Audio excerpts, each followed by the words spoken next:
Magic.me is the world's greatest school for magic, meditation, and mysticism. You can learn everything there, from chaos magic to hermeticism to meditation to how to supercharge your finances and take absolute control of your destiny. In short, you get all of the tools you need to turn chaos into beautiful, scintillating order and master your life.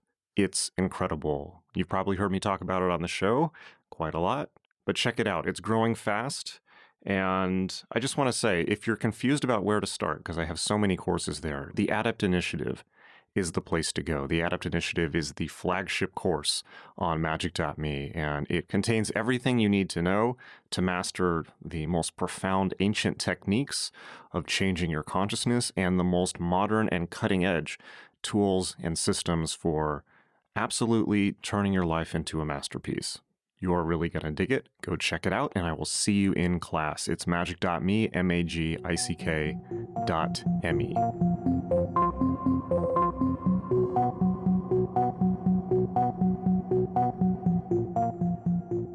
Sylvan, go ahead. Hey there, Jason. So I need your advice about something. After I started to practice some Sigil Magick, after watching your course, I started to get some pretty obsessive thoughts about, because the whole idea of the sigil and charging the sigil and visualizing perhaps what the results that I want have manifested got me a lot of obsessive paranoid thoughts about what if something that I don't want to manifest gets created, especially regarding myself or my loved ones. Because, if the logic is good for the positive stuff, why it's not for the negative? So it's like when I'm having sex or whatever is happening, I feel like I shouldn't think about that because then maybe it's manifesting. I know it sounds really weird and it's probably very beginner, but I wanted to hear what is your thoughts about that. Perhaps if you can. The whole point of the sigil is to do it in such a way that it is removed from your conscious awareness and you are not doing what you were currently doing, which is overthinking it.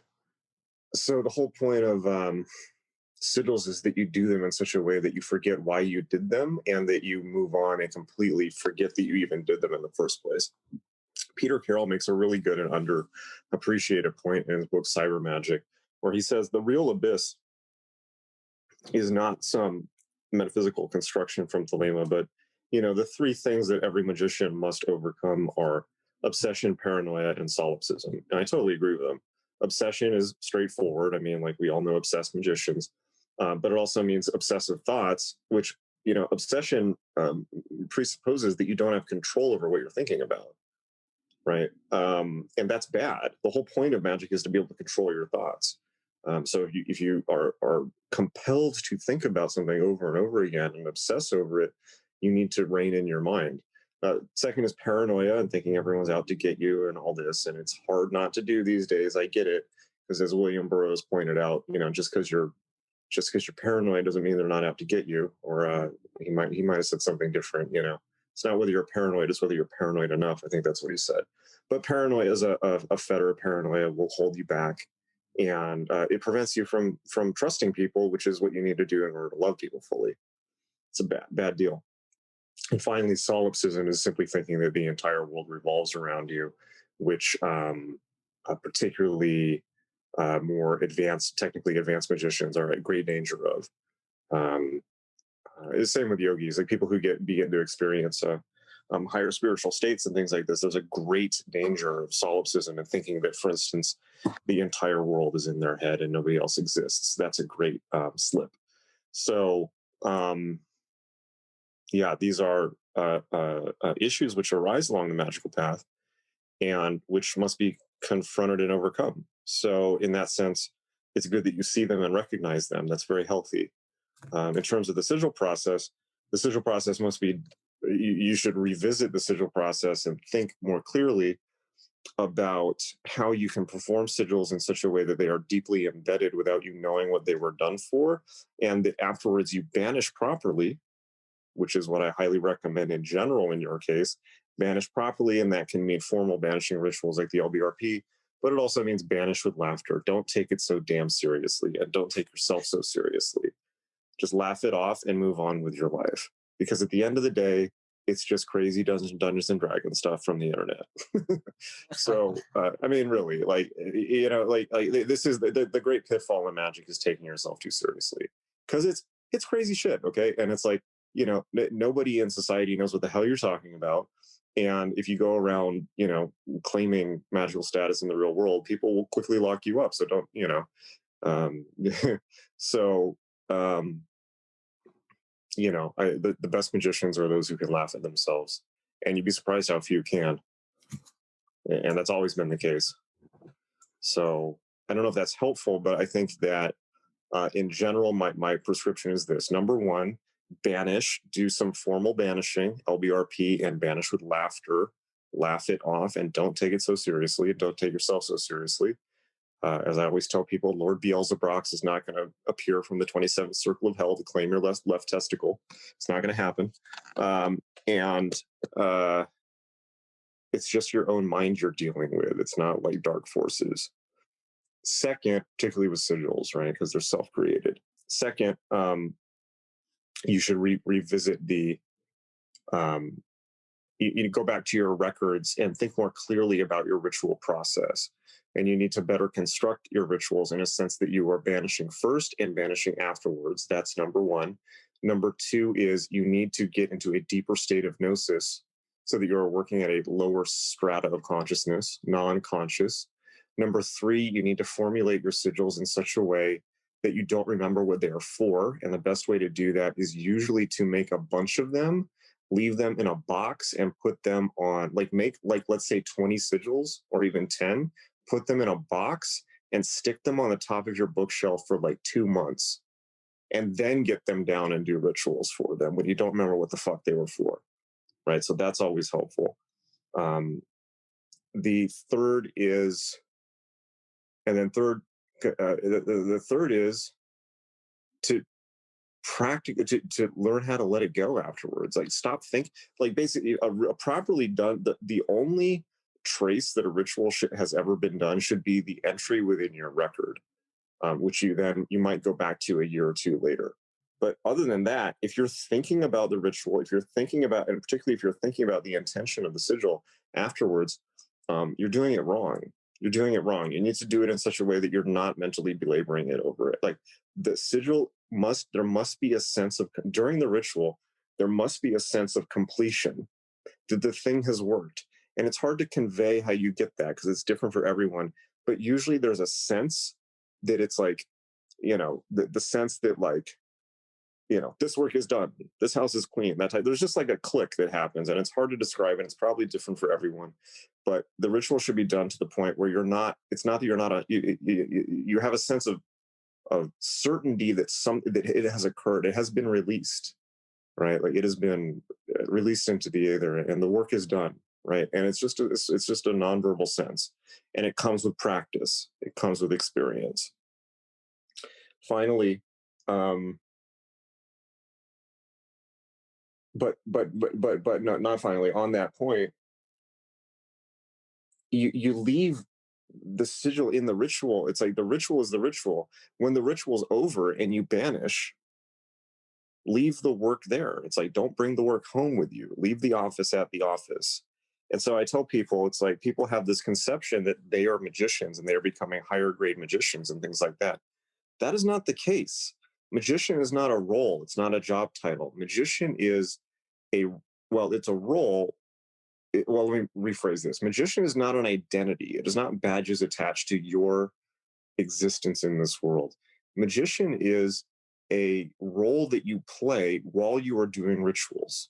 When you are not doing the rituals, you are not that person any longer, right? In the same way that janitor would be a role that you were performing if you were sweeping floors. You would be a janitor because you're performing the role of janitor. Once you take off the janitor's uniform, put down the broom, and go home to have dinner, you're performing a totally different role.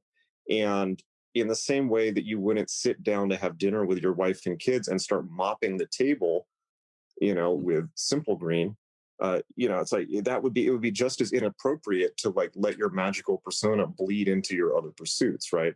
It's like the magician belongs you're a magician when you are doing magic. When you are not doing magic, you are not a magician. You're just you, or you're whatever other role you're performing. So take, when you put on the robe, you're a magician, 100%. You are that person, right? To the hilt. Do you see me fucking wearing a robe right now? Like, no, I'm playing the teacher role. It's a totally different role. But when I put that robe on, you better believe that I am Frater so-and-so of such and such degree with such and such accomplishments and control and say over such and such, right? Like, I am that guy, but I'm not right now because that person only exists within the context of the ritual. And it's the same for anything else. And if you studied with me long enough, you've probably seen me put on and take off all kinds of different masks and roles.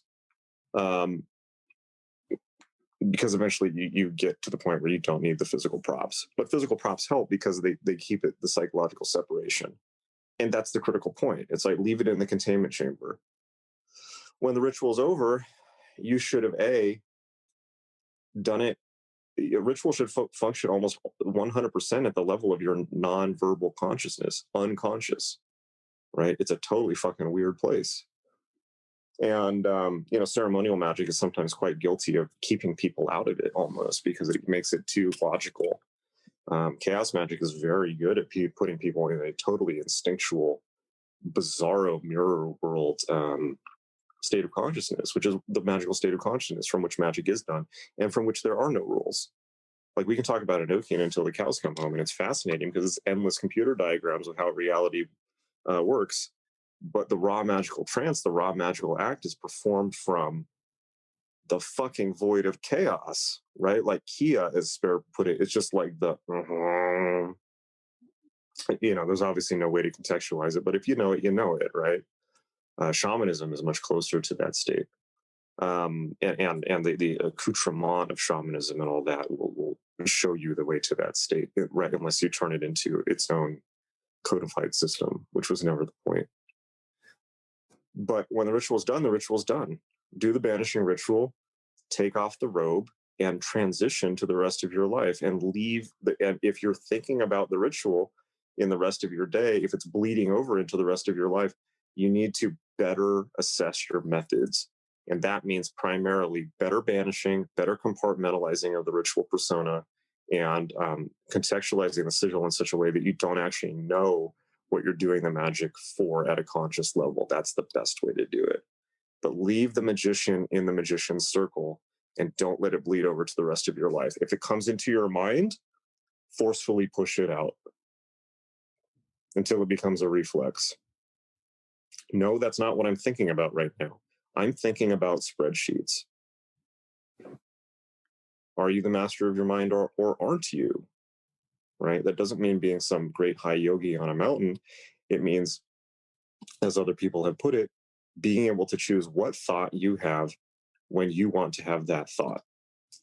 And it also means being able to choosing what role you are currently playing in society when you so choose to. And being in control instead of being out of control. This is magic. It's not the path of mysticism. The path of mysticism is the path of total surrender, doing 18,000 drugs and becoming an acid casualty that follows fish around the world. Bad plan, man. But hey, it works for some people. The path of the mystic is to accept everything, and that does become important at a certain level of magic. But magic is the path of control. Get it straight. The magician card in the tarot, it represents the path of absolute control over one's circumstances. So if you're a magician, either you can keep shit wired down or you can't. This is one of the great, people talk about the dangers of magic. What's the danger of magic? The danger of magic is you can't claim to be a victim anymore. If you put on the wizard's robe and take up the wand and things don't go well in your life, well, guess you didn't have your shit wired down, right? It's not like, oh, well, this happened and then that happened and this external circumstances, like, nuh-uh. And if you hear that coming out of your mouth, as I often do out of mine, you have to take a step back and say, like, okay, all right. Oh, I thought you were a great wizard. manifesting all phenomenon. Well, even if a phenomenon appeared that is caused external to you, you have and you must have total control over your response and your reaction to it in a creative way that maximizes your freedom and maximizes your ability to express your true will in this transitory bardo of existence that we find ourselves in, right? So the danger of magic is you don't get to whine anymore. And I'm giving myself advice just as much. It's not advice. I'm telling this to myself just as much as everyone else, because we're also all human, and it's very easy to slip back into the state of feeling that you are on the receiving end, rather than the state of, at the very very least, controlling your own mind. That's really powerful advice. It resonates with me, and I feel like outside of the sigil and what I'm doing when I'm doing a ritual, whatever, it's mostly, it's somehow related to the binding of the opposites that you talk about in the Alchemy of Chaos, because these obsessive thoughts arise when I actually get or feel like I have what I wanted. And it's kind of like the opposite thought. It's like, oh, what if I lose it? And what if this happens and I lose it and whatever? I'm so happy, and what if I lose it?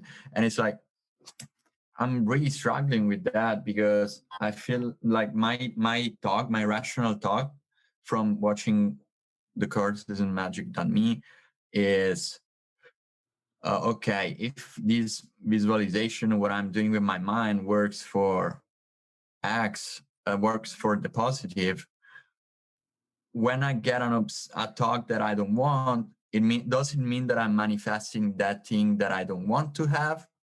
And then I say, okay, fuck that talk.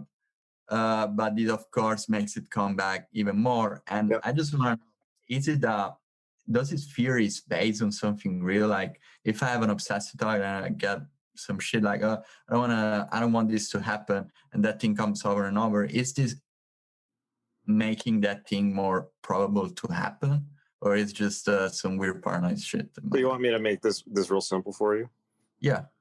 Okay, so basically what you're describing is the nature of the mind, right? That is the nature of the mind. It's also the nature of manifest existence, where everything, quote unquote, under the abyss, meaning everything within material existence, everything in the world manifests as dual opposites, right? Like every fucking sophomore knows this, where it's you can't have light without dark, can't have good without evil, et cetera, et cetera. And actually, none of that's true. It's just that the human mind perceives the world that way. So let's just talk about it in terms of the nature of the mind. The mind perceives everything as opposites. This is the core thesis of the Buddha. The Buddha basically says your mind can only do two things. It can attach to something, or attachment and aversion, right? So your mind is constantly in the process of craving things. And those could be material things. They could be ideas, thoughts, people, visions, whatever. Literally anything on any plane of existence. Your mind is constantly, your monkey mind, right? Your conscious mind is essentially a discriminatory engine that is, you evolved in order to keep you alive, right? So the primary function of the conscious mind is this. It's, should I eat that berry or not? Should I go into that field where there might be a bear or not? Should I, should I forage for food in this area or not? And that is literally an animal function. The thing that makes human beings crazy is that they then use this conscious animal function to try and understand all the way up past differential calculus into understanding the entire cosmos.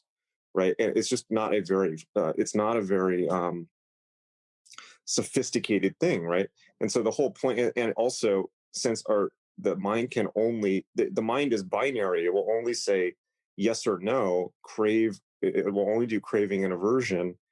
And since all things are manifest as dualities, therefore there are equally good reasons to both crave and for any phenomenon in existence, right? So hear me carefully. For any phenomenon whatsoever, there are equal and perhaps equal and opposite reasons to both crave and have aversion for, right? So a more basic way to put that would be like, oh, like, somebody wants to find a husband, right? Well, it's like they craving having a husband. Well, then they get the husband, and god damn it, why can't you clean this? Why can't you do that? Why can't you, like you're not who I want you to be. Now they have aversion and they get divorced, right? So there's equal reasons to crave and have aversion to that person. That's a real basic one. But even like, any job you've ever gotten, you really wanted, then you got it, and there were good, but then there were things you didn't like about it. So everything, I'm just being real basic here. But for any phenomenon in existence whatsoever, there are equal and perhaps opposite reasons to both crave and reject that phenomenon. That is samsara. That is the nature of the first noble truth. The mind is only capable of craving and having aversion. So the mind itself is an engine of duality. The reason that everything is in these seemingly maddening pairs of duality is that is the nature of manifestation. In order to manifest, something must be it must take on dual form below the abyss. For instance, binary code. If you can represent the entirety of everything digitally with ones and zeros, that's not a clever human trick. All that's demonstrating is the nature of existence below the abyss, right? So here's the question, right? So how does this apply to human beings when they're attempting to get goals done, right? So it's like, well, let's say you want $10,000. Okay, well, there's equally, okay, so you undertake. I'm not even talking about rituals. You undertake actions to get $10,000, but then you start to worry about, well, what am I going to have to do to get $10,000? Like, am I going to have to break my ethical code? Am I going to have to let's say you have a goal to get $10,000 in 1 week, right?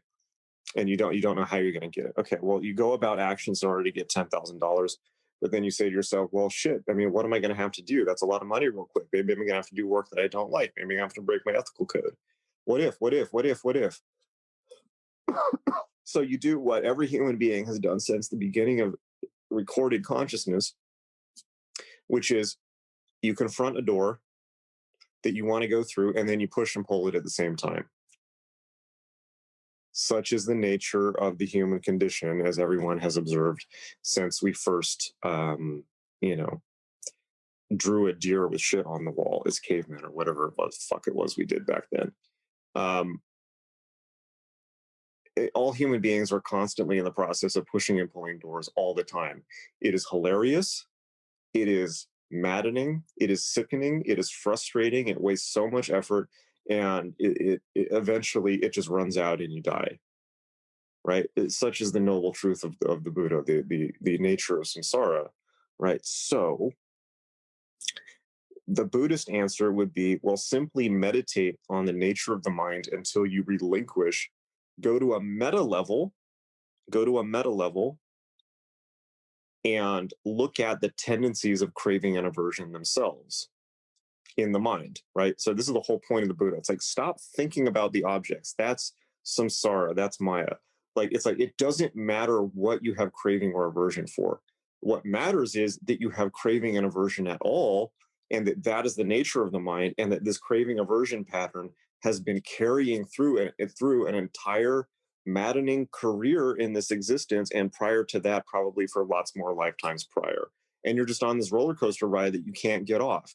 And frankly, it doesn't matter what you're craving or having aversions from, because all conscious human beings are caught up in this same fucked up roller coaster. This is the point of the Buddha. It's like, it doesn't matter. Like, literally, it's like, what the hell? Like, look at yourselves. You're all asleep because your mind is yanking you this way and that in this zigzag pattern, and has been since the dawn conception of your consciousness, however far back that was. So it doesn't matter what the object is. So go to a meta level, look at your mind, look at the craving and aversion tendencies. And this is the point of meditation. Sit with those tendencies, just sit and observe your mind, because they're so deeply embedded that they happen automatically, right? So you don't need to do them consciously. just sit and watch your mind. It's like if you sit quietly, like your mind will alight upon thought after thought, desire after desire, a hallucination after hallucination, and just sit and observe that fucking monkey mind as it either craves as it tries to either go towards or get away each of these phenomenon. Yes, even when your eyes are closed, even when it's just thoughts that come into your mind, not even external objects in the world, just thoughts, memories, recollections that come into your mind, ideas, thoughts, oh, I should do this, oh, I shouldn't do that. Why did I do that? Why did I say that one time? All of that shit, it will just randomly pop into your mind of its own accord, and your mind will automatically attach a meaning to it, and you will feel it. It's not your brain, it's your entire body, your entire physical sensations will either begin to crave that, will either crave or have aversion for it. And that's all your mind can do. And so you simply sit with it and let it do its thing until you see through it and you realize that you see it for what it is. And what it is just another bodily organ. It's like an appendix, it's like a liver, it's like a hand, right? It doesn't have any claim to ontological truth. It is not you. The voice in your head, which is constantly judging things, saying that they're either good or bad, is not you, right? It is just another bodily function. It is the ape of Thoth, right? It's not you. When you see through it and you see it for what it is, then you can say, oh my God, I thought my GPS was me. And frankly, my GPS is pretty shitty anyways, right? No, it's not. It's just another thing you have. It's just another sensory organ. Well, shit, what am I then? Well, find out in the great vast silence beyond language, because language is not possible. It's, language is a construction of that mind. Nothing of that mind is capable of perceiving truth. It's like a shitty microscope that you found at the Goodwill. It's not capable. It's like that's the thing that the philosophers, scientists, all these people have never figured out. Some have, certainly, which is that human beings are only, well, actually, no, I take this back. They're all aware of it. But people forget it day to day, which is that human beings are only capable of perceiving reality to the limit of their own perceptual faculties. And our perceptual faculties are real ghetto, right? And all that we can truly perceive is the contours and shape of our own senses. We can't perceive reality. Read the Buddha, read Ludwig Wittgenstein, the Tractatus of Wittgenstein. He lays this out very clearly, or Kant, or Bishop Berkeley, or Schilling, or Fichte, or any of the German idealists, or anyone. I mean, so I take it back. Or Plato. So I take it back. Actually, this is the central question of all philosophy, science, and religion. So I said the exact opposite of the truth, a very post-epistle thing to do. So, in terms of things manifesting as their opposite, and therefore the opposite. So, in a practical sense, you can't, and this is the whole point about binding opposites, you cannot invoke something without invoking its opposite, because they're binded together, and your mind's going to do its fucking monkey dance anyways. So, long way of saying, the point of sigils is a hack. It is a dirty, greasy hack, to quote the Trailer Park Boys. It is a dirty, greasy hack of the mind. The whole point of the sigil is that your desire is no longer conceptualized as in a linguistic form. Your desire is no longer conceptualized in such a way that your mind can even get hold of it and do this dance around it, because your mind will inevitably do that. And the reason that most people don't succeed very much in life is because they do exactly what you're talking about, because they approach it totally from the conscious mind. So the dirty, greasy hack is that you conceptualize your desire in such a way that you don't know what the fuck it is. It's like a weird phrase. It's a weird symbol. You don't know what the fuck it is. And then, but you have to do it in such a way that you forget what it was. So that's where leaving it for a while first is good. And then when you have the representation of the thing that you don't know what it's for, then you put 100% of your will and effort into it. And your brain has nowhere to go. There's nowhere to go from that. You can't what was this for? I don't know. Your unconscious remembers, but your conscious mind doesn't. And so your conscious mind has nowhere to go. It has no surface to attach to. Therefore, the sigil is embedded deeply with your unconscious, where it is planted as a seed and then grows and manifests of its own accord. And by the time it manifests, you probably won't even remember that you did anything at all to do that, and it will just seem like, oh, whoa, that's cool, right? Like it'll just show up, and you'll have no recollection of ever having done anything to do that. That's how real magic is done, and that is the mechanism of it, which is it is a way of embedding desires in the non-linguistic unconscious mind, where they are safe from and firewalled off from the inherent destructive capability of the conscious mind, right? Because that's just the nature of the conscious mind. So this is the dirty, greasy nature of magic, right? Or it's like mystics, Buddhists would be like, well, no, you must meditate for 30, 40 years until you have no thoughts. Sure, you can do that. Absolutely. Or you can just be dirty and greasy and just do the sigil now and get the results you want now. Do both. That's what I recommend. But that's the whole mechanism of sigils. It's to get around what you're describing. Nice. It's totally clear, like already from the course. I think the more I'm practicing it, the more it's getting clearer, what you said. So yeah, very helpful.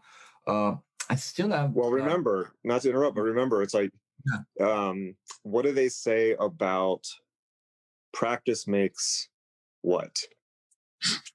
Okay, I'm not from the US, so I don't know the okay. Okay, fair enough. So have you heard the phrase "practice makes perfect"? Yeah, okay. I was guessing.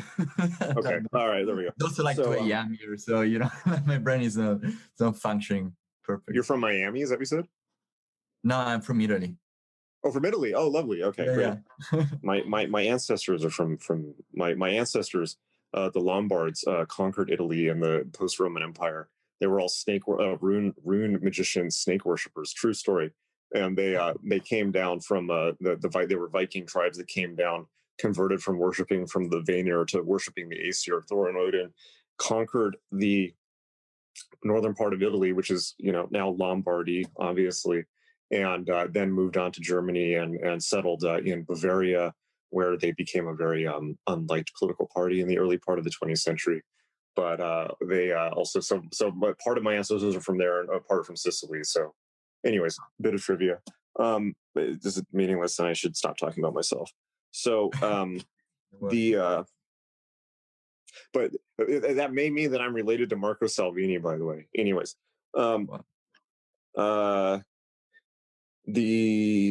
see, shouldn't have fucking gone on a tangent. Okay, so as they say, practice makes perfect, right? Do you agree with this? Hell yeah, absolutely. Well, it's not true though. However, perfect practice makes perfect, right? If you practice something 10,000 times or 20,000 times, whatever, you will get good at doing that. So if you practice wrong for 10 years, you will be perfectly good at doing the wrong thing. So this is what I mean about ritual construction. So make sure, and if you want to go back to the course, I recommend it, but make sure that you have your ritual schema wired down tight, so that it is not bleeding over into other parts of your life. And that means the following things: better banishing, better sigil construction, deeper gnosis, and in general, more meditation practice. Awesome. Yeah. I said it's more outside of the sigil and stuff. It's more related to like, I did sigil for whatever more personal reasons, but it's more our business reason and things. But it's more about the stuff that I deeply care about, that I get concerned about. I don't know how to express it without getting too personal here. But yeah, I think on a deep level, and that's one question related to that. I don't want to take it too long, but I was just wondering, and probably the answer is yes, the old Chaos Magic. I actually have a book from Peter Carroll here, that my question is, can I even make a sigil or whatever ritual to feel more safe? Because I grew up in a place with a lot of crime, and I had some tough experiences that I'm grateful for because it made me more tough as a person, they were in my path, I believe. But how and in which way can I even make a sigil or whatever ritual? What would you suggest? Because I feel like on a deep level, I don't feel safe. Also, yeah, this is great. I mean, well, I'll tell you what. Let me caveat by saying I'm going to answer quickly because I'm running out of steam. There's one more person with a question, and I have a few minutes to answer it. She raised her hand like way late into the call, but I do want to address the question. So I'm not going to take too long on this because it's a second question. That said, there's something that I say in the Alchemy of Chaos, which is that I think there's something that has been very helpful for me is that coming to the realization that one way that I would like to conceptualize an important aspect of spiritual maturity is as the following, right? And this is again, like, look, I'm not the fucking I wear a white robe guy. I'm like the you get what you see guy. Grew up playing Dungeons and Dragons. Like, I swear I talk about Trailer Park Boys. I am not anything that I claim not to be. I'm just a dude. Like, I have like weird obsessions. I rant on Instagram. I'm super pro Second Amendment, like all this stuff. I'm not fucking Ram Dass, okay? I'm just a dude, like someone you would meet in your life. So, but I'll say this because I think but this is the state that I wish to model for people, because it would be so easy for me to pretend to be something that I'm not and put on the costume of what people think a spiritual teacher is like and lie to people. Because why? Because one, there is no such thing as a final spiritual state or a person that transcends. Like we all had to get toilet trained, okay? Hopefully. I hope that applies to all of you, right? Like, let's be real. And we're all going to lose it at some point in a nursing home, right? Or if we're lucky enough to get that far. So let's not get high and mighty about stuff.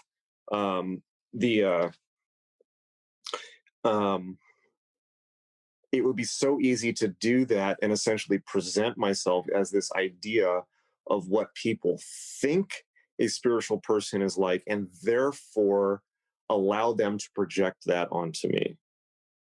I'm not in any danger, whether I try or not, of people mistaking me for some spiritually enlightened person. I'm not in any danger of that. Like, my car is duct taped together, okay? It's like literally held together with duct tape. That's not a metaphor.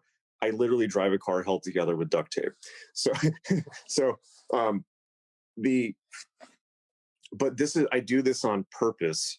In that I just try to, it's like, I want to present myself as I am with my set of neuroses, problems, and because it's honest, right? It's honest.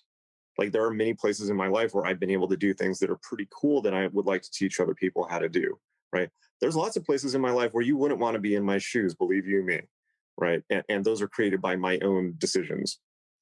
But that even that is not dramatic, right? It's just that, like, the point is that I'm struggling with this existence, just like all of you. It's like I'm trying to figure it out, and it's one day at a time, all of that. But there are some things that I have figured out that I would like to share, and hopefully they are of help. Okay. And that cuts to a deeper point, which is that it's not even about, as Trungpa put it, cutting through spiritual materialism. It's just to make it very fucking clear as I can possibly make it, that magic and spirituality are not something you are. They are something you do, right? As I was putting it earlier, when you are doing magic, you are a magician, just like when you are golfing, you are a golfer. But if you have dinner with your wife and kids and start trying to knock glasses off the table with a golf club, you're not you're not a Jack Nicklaus, you're a dick, right? It's like, it's that simple. It's a descriptor of an activity. So and it's really easy to forget this. The angels say the same thing in Dean Kelly's diaries, right? It's like, and conversely, you cannot rely on your own innate whatever sparkliness, as so many people do. They just, well, I live my life as magic. I'm just a magical person. The universe just loves me. Yeah, okay. Because I saw you. Really? Because you were working at Jamba Juice 1 month ago, and now you're unemployed because you're following fish around on tour. Good luck with that. So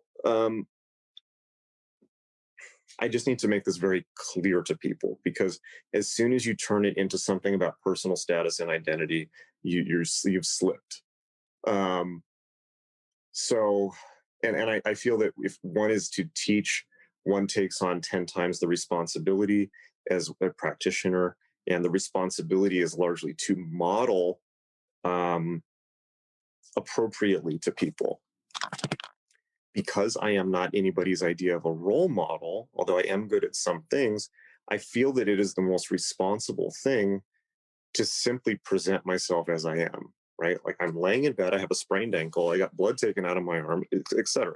So it's 2020, like, I got shit in boxes. It's my car's held together with duct tape. It's crazy, but I am very good at certain things. Okay.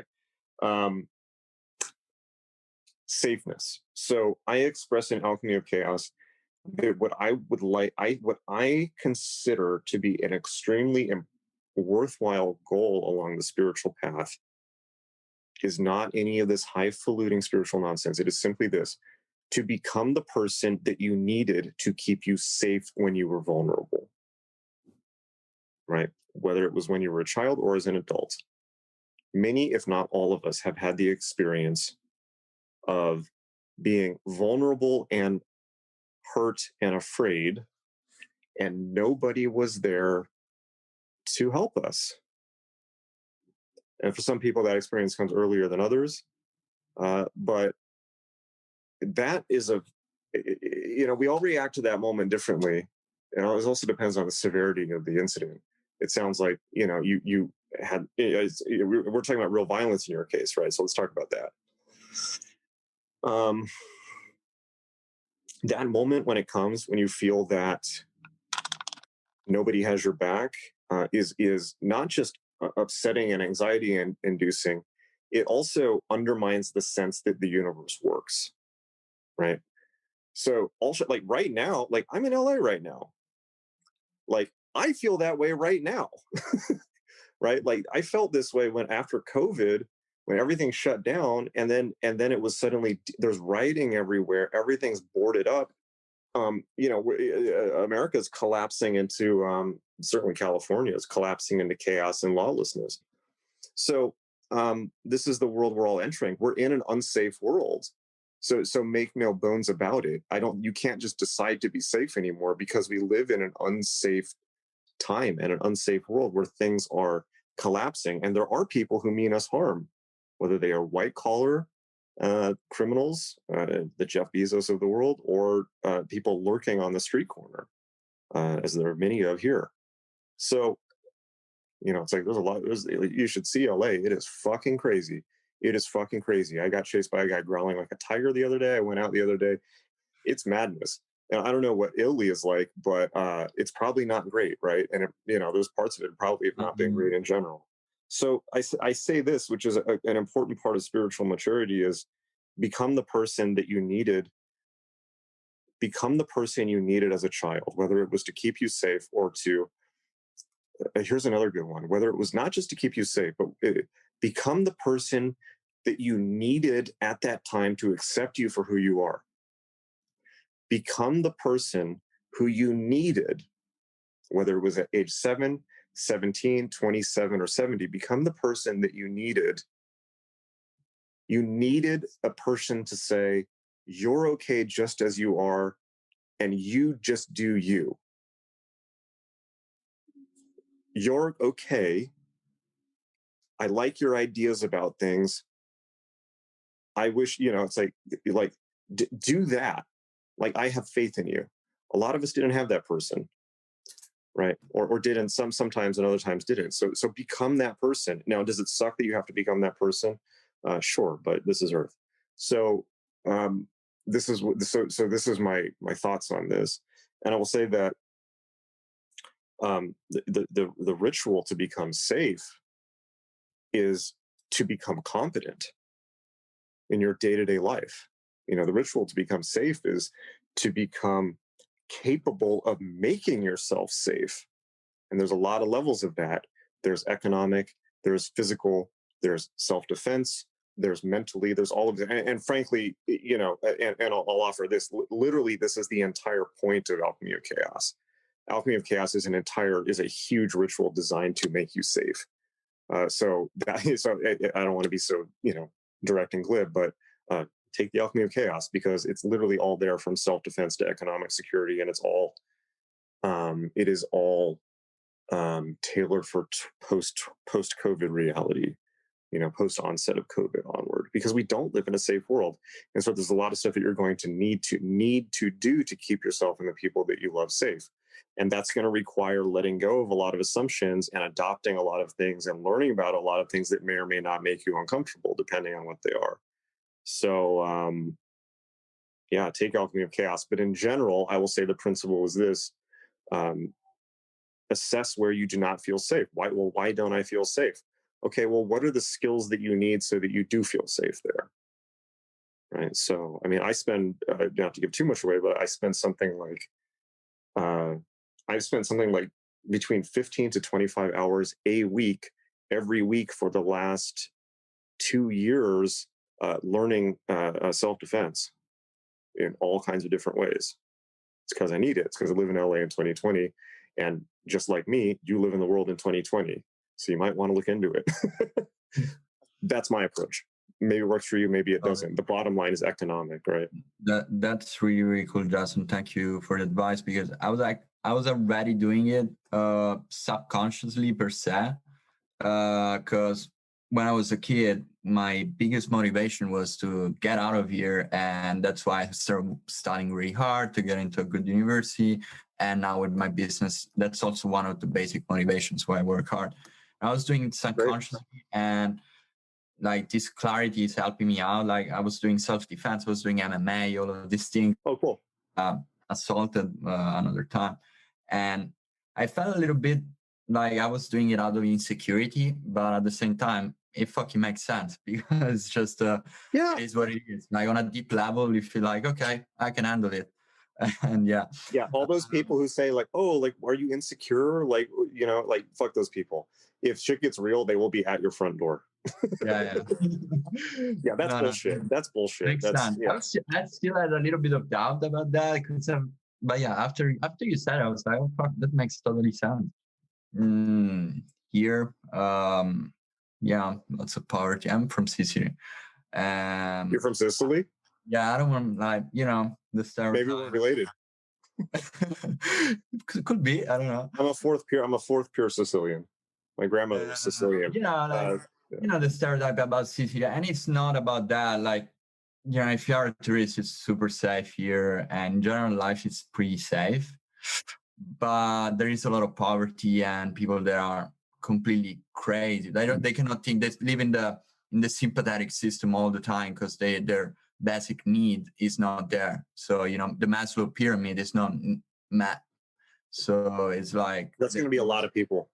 And one thing that people need to understand is right now we live in a civil society because people's needs are taken care of more or less for them to at least some degree by the system. But if the system collapses, there's going to be a lot of people whose needs are not being met. And this idea that there's good and bad people, not really. History shows that if people stop being able to eat, they will do nearly anything. Just imagine you're somewhere and there's like no one can eat, and somebody has a kid and their wife is screaming at them, this child needs food. Do something to get food. Well, I don't have a job. There's no jobs. I can't get any money. I've been looking for work. Well, I don't care. Do something. Figure it out and don't come back to this house until you do. Because this child is screaming in the corner out of hunger pangs. What would you do, and what would you be capable of in that situation? Yeah, no, it's so true, because I told you, after I got assaulted and all this stuff, I rationalized that by realizing this, like, what as you said, like if I were in that situation, I would probably acted in a similar way or the same. Yeah. It's not Now correct. imagine if it's 98% of the planet. Yeah. Anyhow, I wanted to join Alchemy of Chaos after the Adapt initiative. You told me about it after 2 weeks, no, a month ago, but it was really unclear. Like after you just said today, what it was unclear to me was that in the FAQ, there is still written that it's not the subsequent course. So it was really confusing. And I was Yeah, like, that's my fault. I didn't communicate. I did not communicate Yeah. that appropriately. It's because we were so sleep deprived when we were doing it, and we had just been through COVID happening. And also, as I said prior, it became more clear what it was as it manifested. So it is the next course, and I will change that. You should take it for everything that you're saying.